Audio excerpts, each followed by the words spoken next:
If you're looking for a WordPress backup plugin, there are a lot of different options out there, and some of them work better than others, but there's one that I've been using for many years now that I find just really simple, straightforward. It works on pretty much any website, and it's free. So I'm going to just show you how it works and then how to save the backup somewhere secure so that if something were to ever happen to your WordPress website, you don't lose the entire thing. So the plugin I'm referring to is called Duplicator, WordPress migration plugin. So if you just go to add new plugin here and then type in Duplicator, should be the first one that pops up here. It's by Snap Creek, and you can see it's got a 5-star rating with over 3,000 reviews, over 1 million active installs currently. So it's a pretty popular plugin. Once you find it, you can just click Install Now. It might take a second for it to actually download the files onto your website server. And then once it's installed, then you just click Activate. And then that's going to activate the plugin to where then you can use it to make, basically what we're going to do is make a duplicate of the website. So now we'll see this duplicator option here on the left side.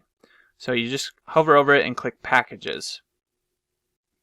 And then that displays this page here where you can then click Create New. And this is going to essentially create a new package, which is just files. It's two files containing your website and then an installer file.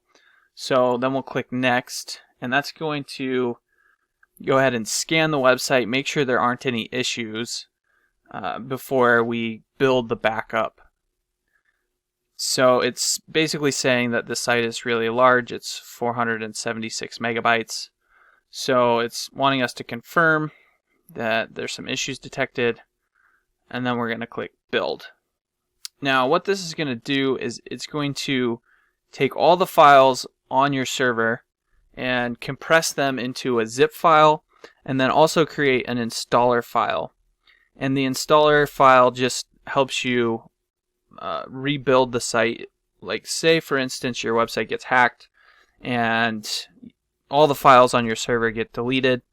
You can just upload these two files, visit a specific URL. It's just the domain /installer-php, and then when you visit that URL, it'll give you a page where you can then go through and basically reinstall your website on your server. Now the reason I like doing it this way versus using other plugins like Updraft Plus is a really common one, but it'll actually keep the backup copies of your website on your server.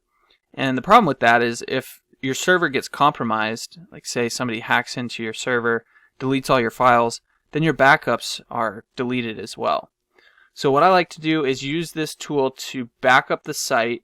It's going to generate 2 different files, and then I download those 2 files, and then I come over to Google Drive and I upload the files in here, and then I just use the date of which the backup was taken, so that if I want to restore to a backup copy, then I can just come in here. You don't have to use Google Drive. You could use Dropbox. You can use pretty much any platform. The key is you want to save the files somewhere off your server. So whether that's on your laptop or computer or Google Drive or Dropbox, you just don't want the files to be on your server where if something happens to your server, then you lose everything. Okay, so it looks like the backup is complete. And now you'll see these 2 buttons. One says Installer, one says Archive. I just, for whatever reason, like to do the archive file first because it's larger, and then the installer file. So you'll see down here it's downloading the archive file, and now it's downloaded the installer file. So then I'll just take those, drop them into Google Drive, and I've already downloaded an installer file, so it renamed it with this parentheses 1 here. So you want to make sure you delete that, otherwise it won't work when you go to upload it again. So now we have the backup copies. This file is uploading, but we'll have the 2 files here.